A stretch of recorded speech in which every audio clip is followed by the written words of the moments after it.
आज आपको पुलिस द्वारा गिरफ्तार किया गया था, क्या है पूरा मामला? मामला ये है कि 3 दिन से मेरे साथियों को टॉर्चर लगातार किया जा रहा है। नोटिस भेजे जा रहे हैं, अगर व्यापारी नोटिस भेजे जा रहे हैं, और वैसे बच्चे अगर जो साथ चल रहे हैं नौजवान साथी, उनको बुला के टेरराइज किया जा रहा है। कौन परेशान कर रहा है? ये सत्ता पक्ष के ही लोग हैं जो परेशान कर रहे हैं। उसके बाद आज मैं अपने साथियों के साथ वोट मांगने के लिए निकला था, तो मस्जिद से पहले ही, जामा मस्जिद से पहले ही मुझे पुलिस द्वारा रोका गया। कम से कम 40-50 पुलिस वाले थे, उन्होंने रोका मुझे। हमने मुझे क्यों रोक रहे, किसी को नहीं रोका जा रहा, मुझे क्यों रोका जा रहा। बोले आप कहाँ जा रहे हो? अपने वोट मांगने जा रहे हैं। कहाँ तक? हमने चौराहे तक जा रहे हैं वोट मांगने के लिए। तो बोले आप नहीं जा सकते। हमने क्यों नहीं जा सकते? बोले आपके पास क्या इसमें परमिशन है?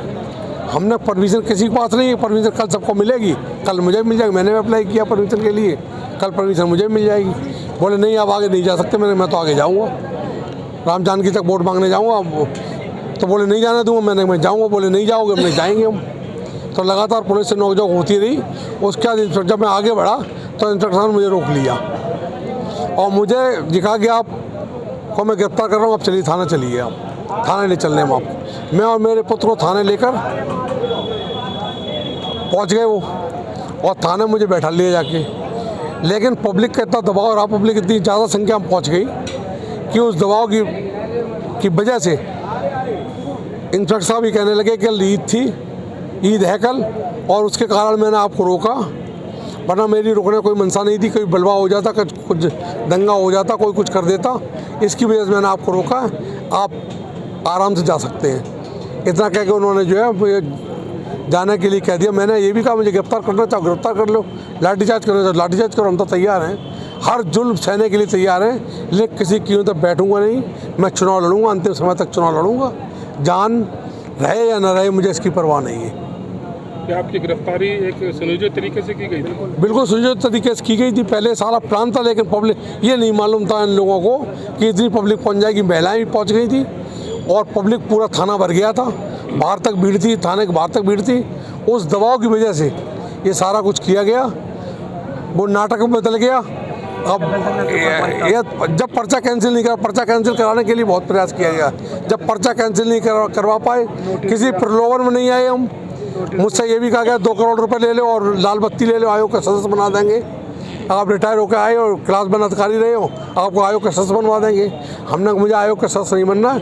मेरे छोटे भाई जो बीजेपी चुनाव लड़ रहे हैं, उनको आयोग का सदस्य बना दो, पैसा अपने पास रखो। कल 10 नेता करीब आए थे, पूरे जनपद मैनपुरी के थे। उन लोगों को बहुत दबाव रहा, बहुत लोगों के सामने मैंने उनसे कहा कि आप कुछ भी करते रहिए, मैं चुनाव लड़ूंगा। हराना जिताना पब्लिक के काम हाथ की बात है।